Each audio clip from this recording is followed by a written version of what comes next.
Hello guys, இன்றைக்கி என்ன சமையல் வீடியோன்னு பார்த்துடலாமா? இன்றைக்கி நம்ம பண்ண போகிறது வந்து வெண்டைக்காய் புளிக்குழம்பு தான் பண்ண போகிறோம். வாங்க எப்படி செய்யலான்னு பார்க்கலாம்.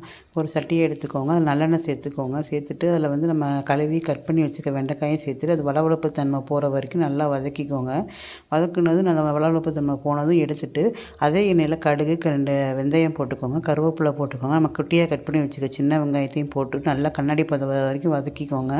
அதுக்கு நல்லா வதங்குறதுக்கு கொஞ்சம் உப்பு ஆட் பண்ணிக்கோங்க. உப்பு ஆட் பண்ணதும் நம்ம மிக்ஸி ஜாரில் வந்து 2 சின்ன தக்காளி அரைச்சி பேஸ்ட்டு மாதிரி நம்ம அது குழம்போடு சேர்த்துக்கலாம். சேர்த்துட்டு நம்ம மசாலா ஐட்டம்லாம் சேர்த்துக்கலாம்.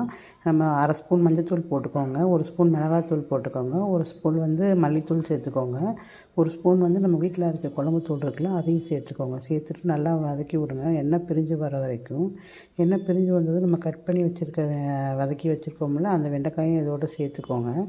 சேர்த்துட்டு நல்லா கிளறி விட்டு நல்லா பச்சை வாசனை ஃபுல்லாக போனதும் நமக்கு புளியை வந்து நம்ம எலுமிச்சம்பழம் சைஸ் புளியை எடுத்து கரைச்சி வச்சுக்கிறோம். கரைச்சி இதோட ஆட் பண்ணிக்க போகிறோம். ஆட் பண்ணிவிட்டு குழம்பு நல்லா கொதிக்கணும். இது நம்ம தேங்காய் ஆட் பண்ண போகிறது கிடையாது, வெறும் புளி மட்டும்தான்.